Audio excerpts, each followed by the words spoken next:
বাংলাদেশের রাজনীতিতে এখন জামাত সবচেয়ে নিঃসঙ্গ এবং সবচেয়ে সংকটময় একটি অবস্থা তারা পার করছে।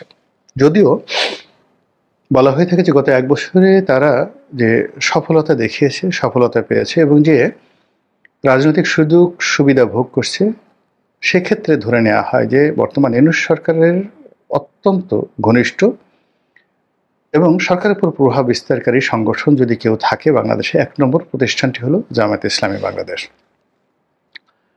এই দলটি ইতিহাসের বিভিন্ন সময়টিতে তারা সুযোগ পেয়েছিল।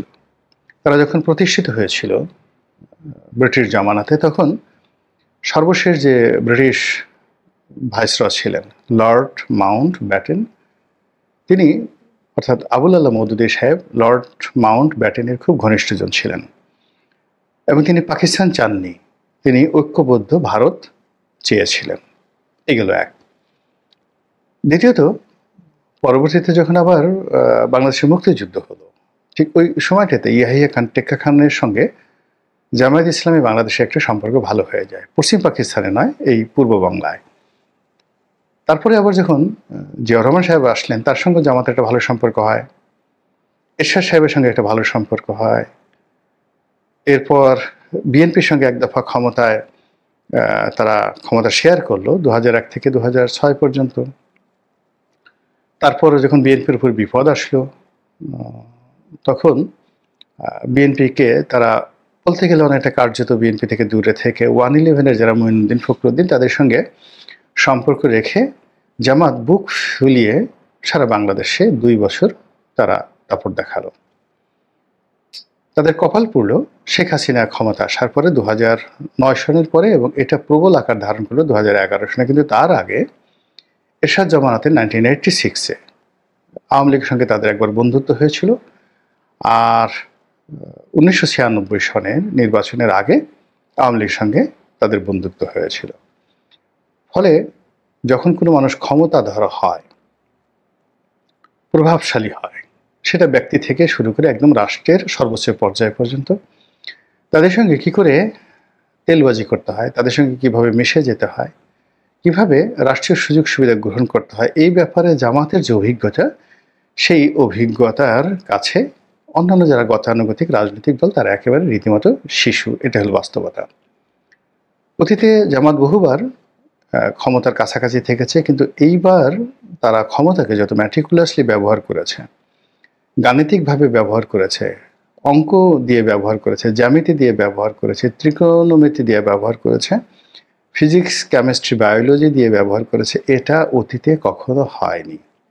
ফলে সচিবালয় থেকে উত্তরপাড়া, উত্তরপাড়া থেকে কূটনীতির পাড়া, কূটনীতির পাড়া থেকে যদি দেশের বাইরে চলে যান, পাকিস্তান, তুরস্ক, সৌদি আরব, আমেরিকা, ইংল্যান্ড, মানে সব জায়গাতে জামাতের জয় জয়কার। জামাতের আমির, আপনি চিন্তা করুন, আমেরিকার মাটিতে গিয়ে তিনি ভারতের বিরুদ্ধে, জামাতের নায়েবে আমির আমেরিকার মাটিতে গিয়ে ডক্টর আবদুল্লাহ তাহের, তিনি ভারতের বিরুদ্ধে জিহাদ এবং গাজওয়াতুল হিন্দের যে বক্তব্য দিয়েছেন, এটা কিয়ামতের পূর্ব লক্ষণ। জামাত তো আমেরিকার এবং পশ্চিমা দুনিয়াতে রীতিমতো একটি ভয়ঙ্কর দল হিসাবে পশ্চিমাদেরকে আতঙ্কগ্রস্ত করত। সেই জামাত যখন ডক্টর মোহাম্মদ ইউনূসের সফর সঙ্গী হলেন, ধরে নিতে হবে যে সেখানে আমেরিকার একটা গ্রিন সিগন্যাল আছে। আবার সেখানে দেখেন সৎসঙ্গে স্বর্গবাস, মানে জামাতের সোহবতে থেকে মির্জা ফখরুল সাহেব আমেরিকাতে গিয়ে তিনি বলেই ফেললেন যে ডক্টর মোহাম্মদ ইউনূসের মধ্যে তিনি শহীদ প্রেসিডেন্ট জিয়াউর রহমানের অনেক, যাকে বলা হয়, চরিত্র তিনি দেখতে পান। ভালো কথা, এটি নিয়ে ভীষণ রকম আবার আমার দেশ সেটাকে কটাক্ষ করে মাহমুদুর রহমানের পত্রিকা সেটাকে ফটোকাট করে ছেড়ে দিয়েছে এবং দিদা আসছে মির্জা ফখরুল সাহেব গালাগাল খাচ্ছেন। তো এই হলো জামাতের কৌশল, যে আমেরিকা পর্যন্ত পৌঁছে গেছে এবং যে ভারতকে প্রভোগ করছে যে তোমরা বাংলাদেশে ঢুকো, বাংলাদেশে আক্রমণ করো এবং তোমাদের বিরুদ্ধে যুদ্ধ করে 1971 সনে আমাদের যে বদনাম ছিল যে আমরা বিট্রিয়ার, দেশদ্রোহী, আমরা এখন এই দেশের পক্ষে যুদ্ধ করে ভারতীয় বাহিনীর সাথে যুদ্ধ করে আমরা জীবন দেব, শহীদ হব এবং বিজয়ী হব, গাজী হব, প্রমাণ করে দেব যে আমরা কত বড় দেশপ্রেমিক। তো এই জিনিসগুলো যখন হচ্ছে, তখন তাদের যারা রাজনৈতিক প্রতিপক্ষ, যারা এই সংঘাতগুলোর অর্থ বুঝতে পারে, জামাতের যে কৌশলগুলো আছে সেই কৌশলের পরিণতিগুলো তারা বুঝতে পারে, তারা ভীত সন্ত্রস্ত হয়ে পড়েছে। তারা যে কোনো মূল্যে জামাত ঠেকাও, জামাতকে আর বাড়তে দেয়া যাবে না, এবং জামাত যা কিছু করার চেষ্টা করছে সব কিছুর বিরুদ্ধে তারা ন্যারেটিভ তৈরি করার চেষ্টা করছে। এদেশের আওয়ামীপন্থী বুদ্ধিজীবী, এদেশের বিএনপিপন্থী বুদ্ধিজীবী, বাম ঘরানার বুদ্ধিজীবী, আমেরিকার দালাল, তারপরে ভারতের দালাল, চীনের দালাল, যারাই আছে না কেন, সবাই এখন ঐক্যবদ্ধভাবে গত 1 মাস ধরে, বিশেষ করে ডাকসু নির্বাচনের পরে একটা জামাত বিরোধী ঐক্য তারা তৈরি করে ফেলেছে। আপনারা লক্ষ্য করবেন যে অতি সম্প্রতি জনাব তারেক রহমান লন্ডন থেকে তিনি একটি বক্তব্য দিয়েছেন। তো তিনি সেখানে বলেছেন যে গুপ্ত স্বৈরাচার সম্পর্কে আমাদেরকে সতর্ক থাকতে হবে। স্পষ্ট তিনি গুপ্ত স্বৈরাচার বলতে জামাতকে বুঝিয়েছেন। এবং আরও যদি আপনি গুপ্ত স্বৈরাচারের ব্যাখ্যা আমি আপনাদেরকে দিই, তাহলে বুঝতে পারবেন যে জামাতকে কত ভয়ঙ্করভাবে তারেক রহমান সাহেব নিন্দা জানিয়েছেন বা তাদেরকে ওইভাবে আখ্যায়িত করেছেন। আমরা জানি যে স্বৈরাচার সাধারণত, রাজনীতির যারা স্বৈরাচার তারা প্রকাশ্য স্বৈরাচারী কর্মকাণ্ড করেন। যেমন হিটলার, তার জীবনে কোনো গোপন কোনো বিষয় নেই। তারপর মুসোলিনি, এরশাদ সাহেব, আবার এখন ফ্যাসিজমে শেখ হাসিনাকে বলা হচ্ছে, তিনি যা কিছু করেছেন স্ট্রেট ফরওয়ার্ড ওয়েতে করেছেন। গুপ্ত তার জীবনে গুপ্ত কোনো কাজ ছিল না, বা এদের জীবনে গুপ্ত কোনো কাজ ছিল না। স্বৈরাচার কখনো গুপ্ত হয় না রাজনীতির ক্ষেত্রে। তবে অপরাজনীতি, অপসংস্কৃতি এবং আন্ডারওয়ার্ল্ডের যে কুকর্ম, আপনারা তো আন্ডারওয়ার্ল্ড জানেন, যেখানে মাদক চোরাচালান, তারপরে নারী পাচার, খুন, ধর্ষণ, তারপর শেষে বিভিন্ন সিন্ডিকেট, মানে যা কিছু প্রকাশ্য দিবালোকে হয় না, রাতের আধারে হয়, এই কাজগুলোকে আন্ডারওয়ার্ল্ড বলা হয়। তো এই আন্ডারওয়ার্ল্ড যখন খুব প্রবল আকার ধারণ করে, তখন তারা নিজেরা সেই আন্ডারওয়ার্ল্ডের ডন বা রাজা বানিয়ে ফেলে। এবং সেই আন্ডারওয়ার্ল্ডের ডনদের মধ্যে আবার কিছু ডন রয়েছে যারা সিন্ডিকেট করে কাজ করে, 10-12 জন মিলে একত্রে কাজ করে। আবার কিছু কিছু ডন আছেন যারা এককভাবে স্বৈরাচার হয়ে ওঠেন এবং তার বাইরে অন্য কোনো ডনকে তারা কোনো মানে প্রিভিলেজ দেন না, এবং তাদের প্রতিদ্বন্দ্বী যারা আছে তাদেরকে দুনিয়া থেকে সরিয়ে দেন।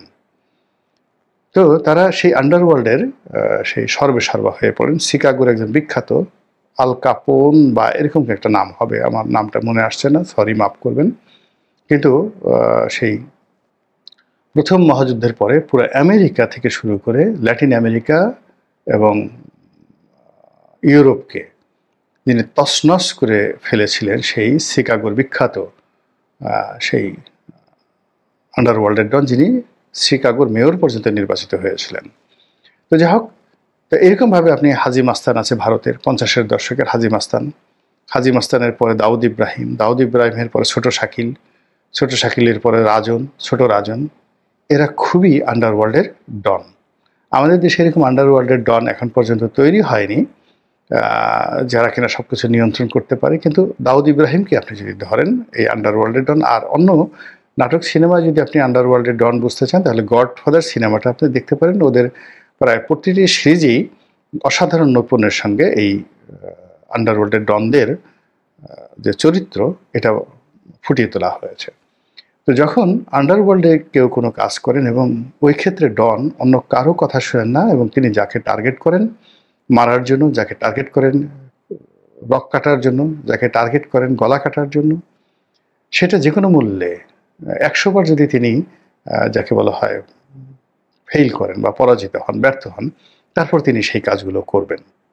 এটাকে বলা হয় স্বৈরাচারী গুপ্ত স্বৈরাচার। গুপ্ত স্বৈরাচারকে যদি আপনি সুন্দরভাবে ব্যাখ্যা করেন, বিশ্লেষণ করেন, তাহলে তাদেরকে আসলে আন্ডারওয়ার্ল্ডের যে এই স্বৈরাচারী ডনগুলো রয়েছে তাদের সঙ্গে তুলনা করা যেতে পারে। বাংলাদেশের রাজনীতিতে জনাব তারেক রহমান সাহেব যখন এই গুপ্ত স্বৈরাচারের আতঙ্ক থেকে বা আক্রমণ থেকে বা গুপ্ত স্বৈরাচারের যে ক্ষয়ক্ষতি থেকে নিজেদেরকে রক্ষা করার জন্য, সবাইকে সতর্ক থাকার জন্য আহ্বান করেন, আপনি বুঝতে পারেন যে তার ক্রোধ, তার ক্ষোভ কোন পর্যায়ে চলে গেছে। একটা সময় ছিল বিএনপির যারা লোকজন তারা জামাতের লোকজনদেরকে রীতিমতো দেবতা বা অলি আল্লাহ, পীর, মাসায়, গাউস, কুতুব, দেবতা বললাম, বিএনপিতে অনেক হিন্দু আছেন, তো হিন্দুরা তো আর অলি আল্লাহ মনে করবেন না, দরবেশ মনে করবেন না, তারা দেবতা মনে করবেন, সাধু সন্ন্যাসী মনে করবেন। তো এইভাবে বিএনপির সব লোক জামাতের লোকদেরকে সাধু সন্ন্যাসী মনে করতেন। বিএনপির মধ্যে যে সকল মুক্তিযোদ্ধা ছিলেন, যারা জামাতের সমালোচনা করতেন, চেষ্টা করতেন বা করেছেন, প্রায় সকলেই চাকরি হারিয়েছেন, পদপদবি হারিয়েছেন এবং রাজনীতিতে তাদের যে প্রভাব ছিল বিএনপি রাজনীতিতে সেটা হারিয়েছেন। এবং বলা হয়ে থাকে বেগম জিয়া নিজেও জামাতকে খুব ভালোবাসতেন, আর তারেক রহমান সাহেব আরও বেশি ভালোবাসতেন। জামাতকে আশ্রয় দেওয়ার জন্য, প্রশ্রয় দেওয়ার জন্য তিনি তার যে সর্বোচ্চ ক্ষমতা সেটা তিনি প্রয়োগ করেছেন। কিন্তু কালের বিবর্তনে এসে এই সম্পর্কটি এখন এমন একটা পর্যায়ে চলে গেছে যে তিনি এদেরকে গুপ্ত সংগঠন হিসেবে আখ্যায়িত করেছেন, গুপ্ত স্বৈরাচার হিসেবে তাদেরকে গালি দিচ্ছেন। আর এই কাজগুলো হয়েছে মূলত সাম্প্রতিক যে দুটো নির্বাচন হলো, সেই জাকসু নির্বাচন, জাহাঙ্গীরনগর বিশ্ববিদ্যালয় কেন্দ্রীয় ছাত্র সংসদ এবং ডাকসু নির্বাচন, এবং এই নির্বাচনে আওয়ামী লীগ যা করতে পারেনি তার চেয়ে 1000 গুণ শিক্ষা বিএনপিকে এই জামাত দিয়ে দিয়েছে। ফলে বিএনপি তার সর্বশক্তি নিয়ে তার মিত্রদেরকে একত্র করে এবং তাদের যত লিঙ্কেজ রয়েছে সমস্ত লিঙ্কেজকে জড়ো করে এই সংগঠনটির বিরুদ্ধে জনমত তৈরি করা, তাদেরকে রাজনৈতিকভাবে মোকাবেলা করা, রাজপথে মোকাবেলা করা এবং কূটনৈতিকভাবে মোকাবেলা করার জন্য তারা বলতে গেলে সর্বাত্মক যুদ্ধ শুরু করে দিয়েছে। অন্যদিকে জামাত তো বসে নেই, তারা যেহেতু তারা গুপ্ত সংগঠন, এখন বিএনপির মধ্যে কে যে জামাতের এজেন্ট, কার কাছে যে জামাতের তোহফা যাচ্ছে, কাকে যে জামাত রিক্রুট করে রেখেছে, এটা নিয়ে বিএনপির মধ্যে সবচেয়ে আতঙ্ক বেশি। ছাত্রদলের কোন নেতাটি আসলে মূলত শিবিরের লোক, যুবদলের কোন নেতাটি আসলে মূলত জামাতের লোক, কিংবা একেবারে জনাব তারেক রহমান সাহেবের লন্ডন অফিসের তার যে ঘনিষ্ঠজন, সেই ঘনিষ্ঠজনদের মধ্যে কে যে জামাতের লোক না, এটা কিন্তু এখন বুকে হাত দিয়ে বলা যাচ্ছে না। জামাত এমনই ভাবে প্রতিটি সংগঠনের মধ্যে ঢুকে গিয়েছে। এই যে গুপ্ত রাজনীতি, এই গুপ্ত রাজনীতি জামাতকে ইতিহাসের সবচেয়ে সুন্দরতম একটা জায়গাতে রেখেছে বটে, কিন্তু তাদের যারা প্রতিপক্ষ তাদের জীবনটাকে মানে রীতিমতো তামাতামা করে দিয়েছে। সবার মধ্যে আতঙ্ক, সবার মধ্যে ভয়, সবার মধ্যে দুশ্চিন্তা, আমার পাশে যে বসে আছে সে কি জামাত, অথবা অনেকে নিজে নিজে চিন্তা করে যে আমি কি জামাত, এরকম একটা অবস্থা তৈরি হয়ে গেছে। ফলে মুখোমুখি দুটো পক্ষ, প্রকাশ্য একটি পক্ষ, গুপ্ত একটি পক্ষ। এখন গুপ্ত পক্ষের জয়লাভ হয় না প্রকাশ্য পক্ষের জয়লাভ হয়, সেটাই দেখার বিষয়। মহান আল্লাহ আমাদের সবাইকে হেদায়েত দান করুন।